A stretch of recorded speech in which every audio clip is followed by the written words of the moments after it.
बिस्मिल्लाहिर्रहमानिर्रहीम। अस्सलाम वालेकुम। मैं कमर सुल्ताना ऑफिशियल के साथ हाजिर हूँ। कल मेरी वीडियो जो मैंने लोड की थी उसमें मैंने बिजली, पानी और गैस के बारे में बात की थी। आज मैं फिर इस वीडियो में भी उसी के बारे में बात करूँगी। तो मसला ये है कि कराची के तबाही के ज़िम्मेदार कौन लोग हैं, कराची की तबाही किस तरह हो रही है और कराची की तबाही में किन लोगों का हिस्सा है और वो लोग क्या चाहते हैं। तो देखिए, सबसे पहले हम बात करते हैं दोबारा से फिर पानी की। पानी जो है कई इलाकों में, कराची के कई इलाकों में सालों से नहीं आ रहा। दहाइयाँ गुज़र गई हैं, पानी नहीं आ रहा बहुत सारे इलाकों में। वो लोग सब्र करके बैठ गए। लेकिन मैं बात करूँगी नई सूरत-ए-हाल की। अभी ये जो बारिशें हुई हैं, सैलाब आया है, हालिया सैलाब, हालिया बारिशें, इसके बाद भी कई इलाकों में जहाँ पर पानी आता था, वहाँ पर पानी नहीं आ रहा। उस जगह के लिए भी पानी बंद कर दिया गया है। एक दिन पानी आता है और पूरा हफ्ता पानी गायब रहता है। 10-10 मिनट, 5-5 मिनट पानी दिया जाता है और उसके बाद पानी गायब। मैं सिर्फ उन इलाके की बात कर रही हूँ जहाँ पर पानी आता था। अब वहाँ पर भी पानी की बंदिश कर दी गई है और पानी देने का ये हाल है कि जहाँ लोड शेडिंग शुरू हुई, वो लोड शेडिंग के आवर शुरू हुए और इन्होंने पानी थोड़ा बहुत 10 मिनट, 15 मिनट, आधा घंटा खोल दिया। अब देखें पानी लोग किस तरह भरेंगे, उनके पास तो पानी जमा करने के लिए, पानी लेने के लिए कोई ज़रिया ही नहीं है। अगर लोड शेडिंग हो गई है, बिजली चली गई है, तो अव्वल तो बगैर बिजली की लाइनों में पानी नहीं आता। तो वो पानी किस तरह लेंगे, पानी किस तरह हासिल करेंगे? जब वहाँ जाया जाए इनके पंप पर, वहाँ इनसे बात की जाए कि आप लोग ये क्या कर रहे हैं? तो कह रहे हैं भई हमारे आवर तो वही है, हम तो उन्हीं वक़्त में खोलेंगे पानी। तो जब वो उन्हीं वक़्त में पानी खोलेंगे तो लोग तो नहीं भर पा रहे, क्योंकि बिजली गई भी है। हर एक के घर में मोटरें वगैरह जनरेटर से थोड़ी चलती हैं। तो ये सूरत-ए-हाल बनाई हुई है। टैंकर माफिया अलग है, वो जो पानी बेच रहा है 6-6 हज़ार के टैंकर और 8-8 हज़ार के टैंकर बिक रहे हैं। तो अब पब्लिक के लिए ये सूरत-ए-हाल बिल्कुल नहीं है। बहुत सारे इलाकों में मली, लांडी, शाह फैसल, कुरंगी, नाज़िमाबाद और सरजानी, यहाँ पे बिल्कुल बहुत सारे इलाकों में पानी नहीं है। नई सूरत-ए-हाल पैदा हुई है ये कि पानी और मज़ीद इलाकों में रोक दिया गया। बहुत सारे इलाकों में पानी नहीं आ रहा, जिसकी वजह से लोग मज़ीद परेशान हैं। एक बात ये, अब पानी नहीं देने का मतलब क्या है, क्यों हो रहा है, ये सब मैं अभी आगे जाके बात करती हूँ। फिर दूसरा सवाल ये है कि गैस की बंदिश। तो गैस जो है इसकी भी लोड शेडिंग शुरू हुई है, बहुत सारे इलाकों में सालों से है। किसी इलाकों में जुमे के दिन हो जाती थी, किसी में हफ्ते को हो जाती थी, किसी में संडे को। लेकिन अब जो है 1.5-2 साल से कई इलाके थे जिनमें रात को लोड शेडिंग हो जाती थी इसकी, गैस की। 10 बजे, 11 बजे जो है चली गई गैस, तो अब सुबह आएगी।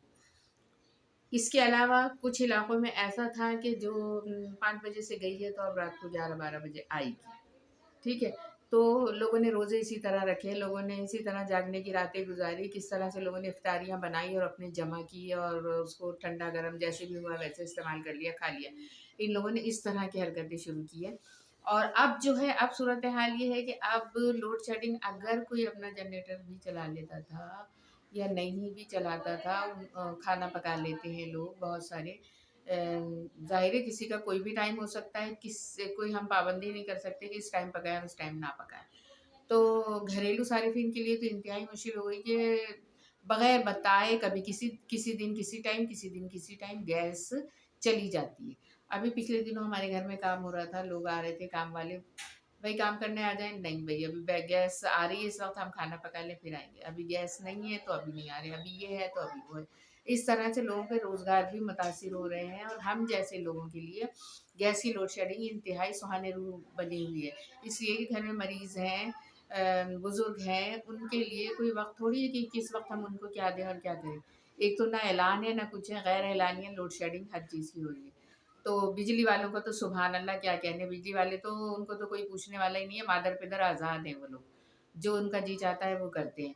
तो लोड शेडिंग का भी यही हाल है कि 12 बजे, 1 बजे और 2 बजे के दरमियान जो लोड शेडिंग मुख्तलिफ़ इलाकों में की जा रही है, किस सूरत-ए-हाल में? जब हम बिल पे कर रहे हैं, बिल दे रहे हैं, तो उसके बाद कैसे आप लोग बिजली उस टाइम में बंद कर सकते हैं या किसी भी टाइम कैसे कर सकते हैं? इतनी बारिश के बावजूद, इतने उसके बावजूद और इतने टैक्सेस लगाने के बावजूद भी आप बिजली पूरी नहीं दे रहे लोगों को। تو یہاں پہ یہ لوگوں کے اندر نا نفسیاتی سائیکولوجیکلی لوگ پریشان ہیں اور اس سے بہت ٹینشن میں آ رہے ہیں۔ دوسرے یہ کہ اگر کسی گھر میں کوئی مریض ہے، کوئی بیمار ہے، کوئی بزرگ ہے، تو اس کے لیے کیا کیا جائے، اس کا بھی پھر آپ لوگ ہمیں حل بتا دیں، یا ان کو مرنے سے پہلے ہی لے جا کے مرنے کے لیے ہم لوگ چھوڑائیں قبرستانوں میں کہ بھائی یہاں پر تو یہ نہیں ہے، آپ اس طرح سے زندہ رہ سکتے ہیں، جتنا رہنا ہے رہ لو اور باقی گزر جاؤ۔ تو خدا کے لیے اس چیز کو دیکھیں، ان چیزوں کو دیکھیں، اور ان چیزوں کے لیے نا یہ متعلقہ ادارے جو ہیں اس چیز کو غور کریں۔ اللہ کی پکڑ بہت جلد آنے والی ہے، اور آپ لوگوں کی سمجھ میں نہیں آ رہا ہے کہ ہم نے اس دنیا میں نہیں رہنا ہے، ہم نے بھی آگے جانا ہے اور حساب کتاب دینا ہے۔ کس قدر آپ لوگ سود اور اس کے کرپشن کے پیسے کھائیں گے، اور کس طرح سے لوگوں سے لیں گے، اور کس طرح سے پیسے لے کر اور ان چیزوں کی بندش کریں گے۔ اچھا، دوسرا حال جو ہے بازار کا، بازاروں میں اگر ہم چلے جائیں تو بازاروں میں ہم یہ دیکھتے ہیں کہ ٹھیلے پتھارے نئے نئے نئے نئے جو پہلے نہیں ہوتے تھے وہ بھی اب نظر آ رہے ہیں، وہ جگہیں بھی اب گر گئی ہیں۔ پہلے کسی سبزی گلی میں، فروٹ مارکیٹ میں، یا اور اس میں دوسری جو مارکیٹس ہیں اس کے اندر ٹھیلے دکانوں کے آگے چند ایک لگے ہوتے تھے، یا ایک لائن ہوتی تھی اس میں لگا۔ لیکن اب جو علاقے کی جو جگہیں خالی تھی وہاں بھی ٹھیلے اور پتھارے لگوا دیے گئے۔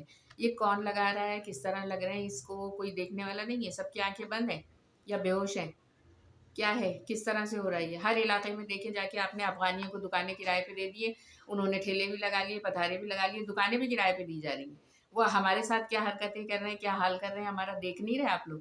14 اگست کو انہوں نے ہمارے ساتھ کیا کیا تھا؟ 14 اگست کو کس طرح سے انہوں نے پاکستانیوں کی تذلیل کی، اور کس طرح سے ان کو خوف و ہراس میں مبتلا کیا جو ان کے علاقوں سے گزر کر آ رہے تھے؟ کسی کو نظر نہیں آیا؟ کہاں ہے پولیس، کہاں ہے فوج، اور کہاں ہے رینجر؟ کوئی کیوں نہیں دیکھ رہا اس چیز کو کہ رینجر کی موجودگی میں یہ افغانی ہمارا کیا حال کرتے ہیں؟ دوسرے کے گھروں میں کچرا لینے کے لیے یہ لوگ آتے ہیں۔ اب یہ جو حالیہ میچ ہوا ہے اس کے اندر میچ میں ہار جیت ہوئی ہے، تو یہ گھروں میں آ کے دروازے بجا رہے ہیں باہر سے، اور بدتمیزی کر رہے ہیں، لوگوں سے بدتمیزی کے ساتھ کچرا لے رہے ہیں، اور دروازے پیٹ رہے ہیں، پتھر مار رہے ہیں کہ تم لوگوں نے ہمیں ہرایا، تم لوگوں نے یہ کیا، تم لوگوں نے وہ کیا۔ تو کیا ہے یہ، کب ہمارے حکمرانوں کی آنکھیں کھلیں گی، اور کب کس وقت وہ لوگ یہ دیکھیں گے کہ یہاں پہ کیا ہو رہا ہے، ہم نے کن لوگوں کو یہاں بسایا ہوا ہے؟ صرف مہاجر دشمنی میں آپ لوگوں نے ان کو یہاں پہ رکھا ہے، ان کو نیشنلٹی دے دی، ان کو کارڈ بنا دیے، وہ یہاں پر ہم پر حاوی ہو گئے، بازار تک ان کو دے دیے جا رہے ہیں۔ کس صورتحال میں یہ بازار دیے جا رہے ہیں؟ لے جائیں اندرونی سندھ، لے جائیں ادھر پنجاب، لے جائیں وہاں جا کے ان کو دیں کارڈ وغیرہ، اور ان کو دکانیں کھلوائیں، ٹھیلے کھلوائیں۔ صرف کراچی نظر آتی ہے کہ یہاں پہ ٹھیلے کھلوا دیں اور ان کو یہاں پہ دے دیں، ہر کوئی یہاں آ رہا ہے، ہر کوئی یہاں آ رہا ہے۔ اپنے یہاں لے جاؤ، بساؤ لے جا کے پنجاب میں اور پشاور میں اور اندرونی سندھ میں۔ کس لیے یہاں پر ان لوگوں کو لا کے یہاں پہ کھلوایا جا رہا ہے؟ سارا کاروبار ان کے حوالے ہے، ٹرانسپورٹ ان کے حوالے ہے، تو جتنے بھی مارٹ ہیں، زیادہ تر مارٹ جو ہیں انہی کے حوالے ہیں، جتنے بڑی بڑی دکانیں ہیں، بڑے بڑے شاپس ہیں، مالز ہیں، سب ان کے حوالے ہیں۔ تو کیا چاہ رہے ہیں آپ لوگ، کیا چاہتے ہیں؟ پاکستان ختم کرنا چاہتے ہیں، یا پاکستان ختم کر دیا آپ لوگوں نے؟ کیا چاہ رہے ہیں؟ حتیٰ کہ 14 اگست والے دن ان افغانیوں نے جو حال کیا ہے ہمارا اور ہماری قوم کا کراچی کے اندر، وہ اس کا کسی نے نوٹس نہیں لیا، کسی نے اس چیز کو نہیں دیکھا۔ صرف زبانی طور پہ ایک دو بات ہو گئی، کہیں پہ یہ ہو گیا، وہ ہو گیا، کسی اخباری نمائندے نے بول دیا، کسی صحافی نے بول دیا، بس اس کے بعد کچھ نہیں ہے۔ اس کے بعد کچھ نہیں ہے۔ کراچی کو کیا کرنا چاہ رہے ہیں، کیا ہے، یا ملک کراچی اکیلا کراچی نہیں ہے، ملک ہمارا کہاں جا رہا ہے، ہم کہاں جا رہے ہیں، اور ہمارے ساتھ ہو کیا رہا ہے؟ آپ کو پتہ نہیں کہ افغانی جو ہے، یہ سارے کے سارے افغانی جو ہے انڈین نواز ہیں، انڈیا کے حامی ہیں، تو انڈیا نے کیا اپنی بی ٹیم یہاں پہ چھوڑ دی ہے؟ اس چیز کو بھی سوچے کہ انڈیا والوں نے ہمارے لیے بی ٹیم چھوڑ دی ہے کہ جاؤ ان کے اندر گھسو اور اندر سے ان کے جڑیں کھوکھلی کرو اور ان کو تباہ کرو؟ بالکل بھی کوئی نہیں دیکھ رہا۔ مجھ جیسی ایک ادنا سی خاتون جو اس چیز کو محسوس کر رہی ہے، تو آپ لوگ نہیں محسوس کر رہے ہیں؟ آپ لوگوں کی سمجھ میں نہیں آ رہا کہ یہ کیا ہو رہا ہے، کس طرح سے افغانی کو نکالا ہے؟ مجھے تو حیرت یہ ہوئی اس وقت، اب سے 6 مہینے 8 مہینے پہلے، جب میں نے اپنے علاقے میں دیکھا کہ ان کو دکانیں کرائے پر دے کر، فروٹ کی دکانیں اور چپلوں کی دکانیں اور جوس کے ٹھیلے لگوائے جا رہے ہیں، سارے ٹھیلے اور پتھارے آدھے سے زیادہ ان کے ہو گئے۔ تو کیا ہم لوگ دیکھ نہیں رہے، اور ہم ان سے پٹنے کے لیے رہ گئے؟ سب نے ہمیں مارا، اب تو افغانیوں کو بلا کے پٹوا دو۔ پہلے علاقائی لوگ مارتے تھے، اب افغانی آ کے مار پیٹ اور لوٹ مار کر رہے ہیں۔ ذرا نیپا پر چلے جائیں، وہاں دیکھیں افغانی اتنے سے لڑکے، 12 12 10 10 سال کے لڑکے کس طرح سے لوگوں سے چیزیں چھینتے ہیں، پیسے چھینتے ہیں۔ और हथियार होते हैं उनके हाथ में, लकड़ी, डंडे, कांटे लगे हुए, कीले लगे हुए और खारदार डंडे बना के कि मुझे ये दे दो वरना मैं ये मार दूंगा, मैं चुबा दूंगा। यूनिवर्सिटी से आने वाली लड़कियां परेशान होती हैं, उनके जूस और उनकी चीज़ें, उनके हाथों में पैसे, खाने पीने की चीज़ें छीन लेते हैं ये लोग। नज़र नहीं आ रहा नीपा पे क्या होता है। इन स्टॉपों पर देखें, बच्चियां डर के मारे चीज़ें उनको पकड़ा देती हैं, भागती फिरती हैं रोड पर। तो खुदारा से सिंध हुकूमत से मेरी दरख्वास्त है कि सिंध हुकूमत इस बात पर गौर करे और जो भी इसके ज़िम्मेदार हैं, जो भी इदारे इसके ज़िम्मेदार हैं, जो भी महकमे इसके ज़िम्मेदार हैं, वो इन चीज़ों को देखें, इन चीज़ों को महसूस करें। अल्लाह के वास्ते ये हमारा मुल्क है, हमारा शहर है, हमारे लोग हैं, हम पहले उनको देखेंगे, बाद में बाहर आके आने वाले बाद में, ठीक है। तो बहुत सारी शिकायतें इस तरह से इन तमाम चीज़ों की कि जो शहर का जो इंफ्रास्ट्रक्चर तब्दील कर दिया गया है और जो कुछ यहाँ हो रहा है, अलासिफ स्क्वायर पे कोई जा नहीं सकता, वहाँ से जाए तो आ नहीं सकता। भाग भूख धमकियाँ इस कदर लगती हैं, किस तरह से कोई जाए, अगर किसी से मिलना है, कोई काम है तो वहाँ से तो गुजर ही नहीं सकते, क्योंकि अफ़गानी के अंडर में अफ़गानी आपको तो देखना ही नहीं चाह रहे, वो तो हमारा ये हशर करना चाहते हैं। जब एक छोटी सी बात मैं बता रही हूँ कि कचरा लेने वाले घरों पर क्या कर रहे हैं, किस तरह से बोलकर जा रहे हैं, वो इनकी इतनी हैसियत है कि वो कचरे वाला है और आके कहता है तुमने हमें मैच हरवा दिया, हम तुम्हारा दरवाज़ा बजाएगा। तो देखिए, थोड़े थोड़े गए को बहुत जानिए और इंडिकेटर का दौर तो ख़त्म हो गया, अब चीज़ें आपके सामने आ रही है, इसको फिलफौर फैसले कीजिए और इसको देखिए कि ये क्या हमने क्या कर दिया और क्या होने जा रहा है। कराची तो वैसे भी ख़त्म हो रहा है, अब ये गैर मुल्की इस पर काबिज़ होंगे, गैर मुल्की आएंगे और वो आके यहाँ पर दन आएंगे और यहाँ के जो रहने वाले हैं उनका हशर नशर कर देंगे। तो प्लीज़ सब इस पर आवाज़ उठाएं और देखें कि ये इस तरह की चीज़ें जो हमारे साथ हो रही हैं इसको हम रोक सकें। तो अल्लाह ताला से दुआ है कि अल्लाह ताला हमारी तमाम मुश्किलों को आसान करें। आप लोग जहाँ हैं खुशियों से रहें, खुशहाल रहें और हर मुसीबत, हर आफत, हर बलिया से बचें। तो मोहब्बत दें, मोहब्बत बाँटें, मोहब्बत की ज़ंजीर बनाएँ जिसको कोई ना तोड़ सके। महल्ले गलियों में मोहब्बतें रखें, आपस में इत्तेहाद इत्तेफ़ाक रखें ताकि कोई हमारे दरमियान और हमें नुकसान ना पहुँचा सके। अल्लाह हाफ़िज़।